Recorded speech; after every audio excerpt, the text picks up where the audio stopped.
Un peu pas mal ce que je vous avais dit, mais le dernier paragraphe, je le trouve intéressant, c'est que je, cette auteure-là est intéressante parce qu'elle a vécu des implantations de RAI, puis elle dit, elle croit que c'est important pour les intervenants de pouvoir sélectionner, élaborer et modifier leurs interventions pour les différents besoins des élèves, puis de pouvoir tirer profit des expertises de chacun. Ce qu'elle voyait, c'est qu'il y a beaucoup plus de travail en collaboration que l'autre qui détermine que tu fais quoi. Donc, moi, j'ai fait mon silo, je passe à l'autre étape. On travaille davantage en silo, en protocole.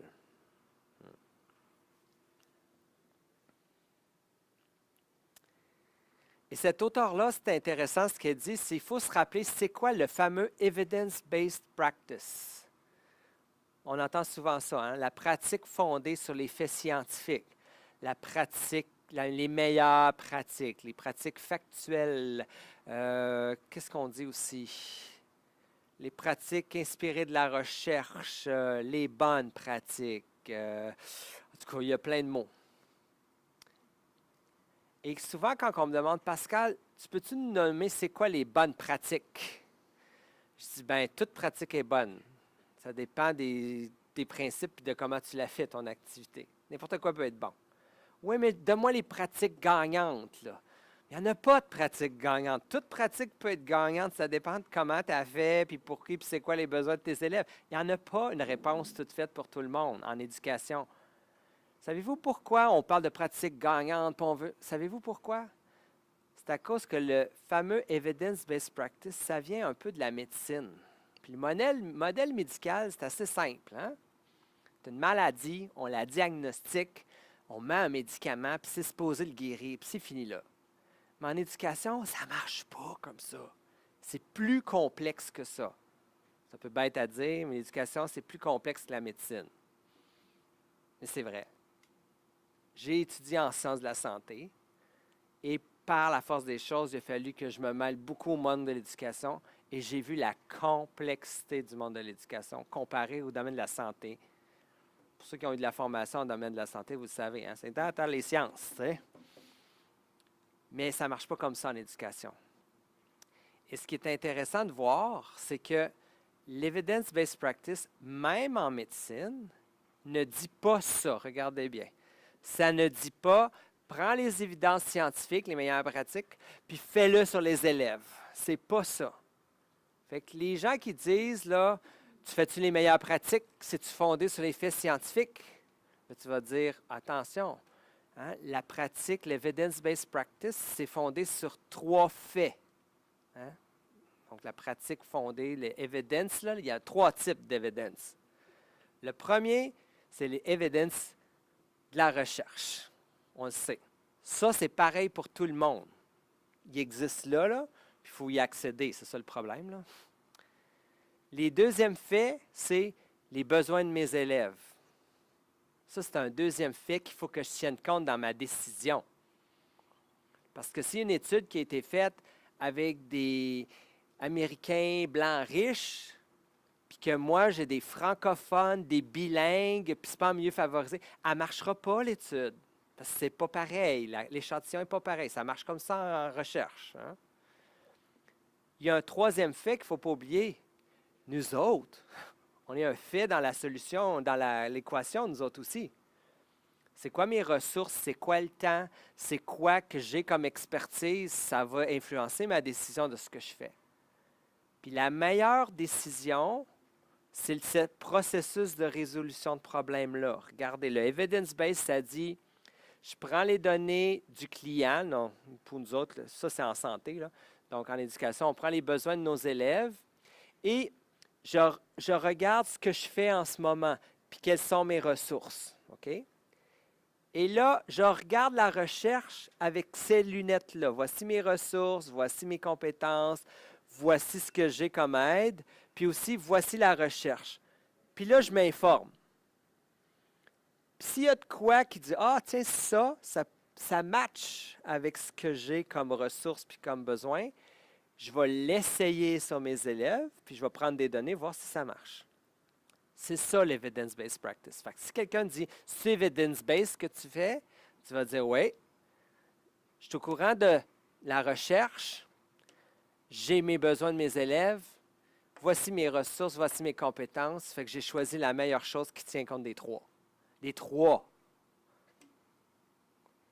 Fait que là, tu démontres, que tu sais c'est quoi l'evidence-based practice, puis l'autre fait comme, tu sais, knowledge is power. Mais vous comprenez le principe? Dans l'approche par résolution de problème, c'est ce que ça dit. Un protocole, c'est je prends un protocole, je l'applique. La résolution de problème, c'est je pars des besoins de l'élève, je regarde mes ressources, je m'informe de la recherche. Il faut que je sois bien informé. Puis après ça, je vais faire ce qui est possible avec les besoins que j'ai. C'est ça. Donc, la solution est différente pour chacune des écoles, chacun des enseignants, parce que le fait intervenant et le fait élève est différent. Fait que la solution ne peut pas être la même. C'est le gros bon sens. OK? Ce qu'on appelle l'evidence-based practice. C'est ça la définition officielle. Fait que les trousses d'intervention qui ont un beau collant dessus, c'est écrit appuyé par la recherche, c'est attirant. Parce que tu te dis, oh, j'ai pas besoin de me casser la tête, il y a un collant qui le dit. C'est ça. Mais savez-vous pourquoi ils ont mis le collant? Pour le vendre.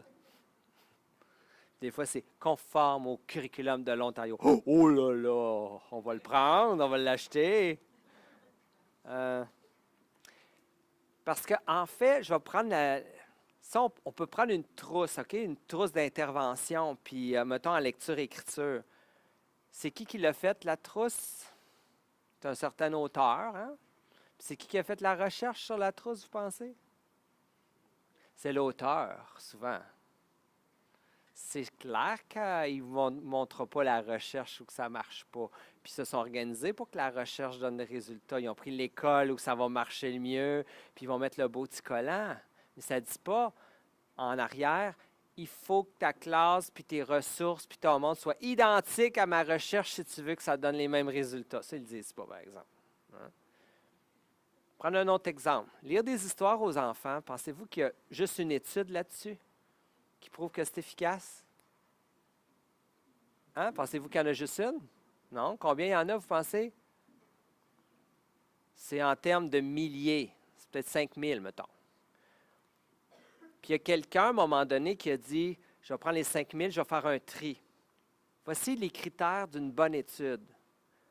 Puis je vais trier, je vais tout regarder les 5000 études du monde qui ont du temps à perdre. Là, t'sais.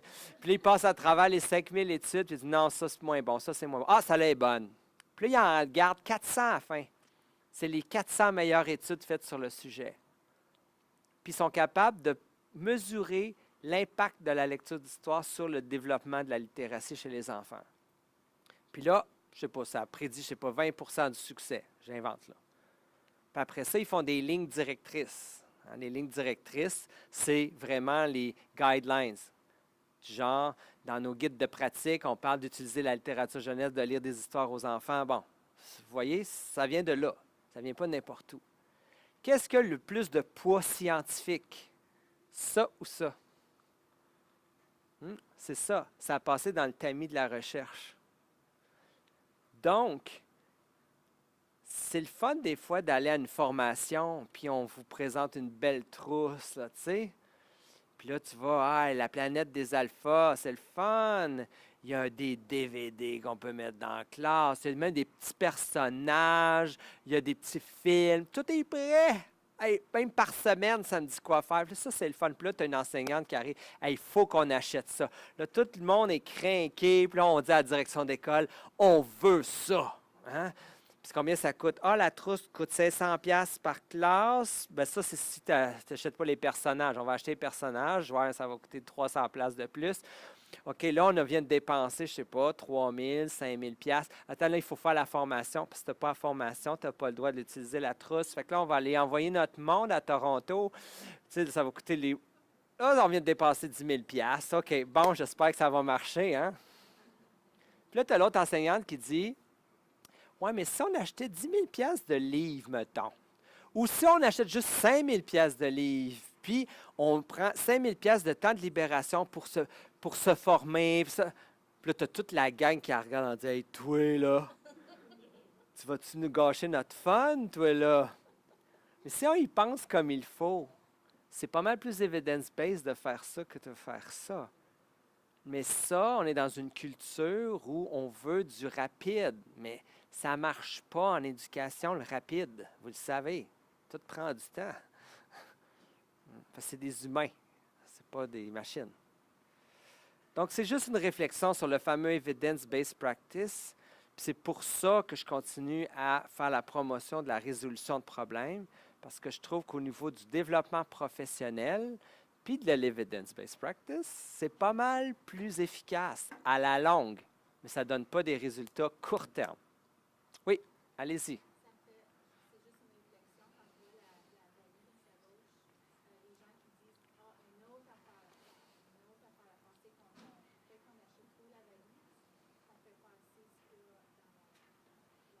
Dans la pyramide de la connaissance. Fait que vous voyez l'idée de un autre affaire, ça désabuse à un moment donné. Pourquoi? Parce que c'est encore l'idée d'un protocole. Puis c'est là qu'on rend c'est plus des professionnels d'éducation qui vont résoudre des problèmes. Ce sont des techniciens qui appliquent des trousses.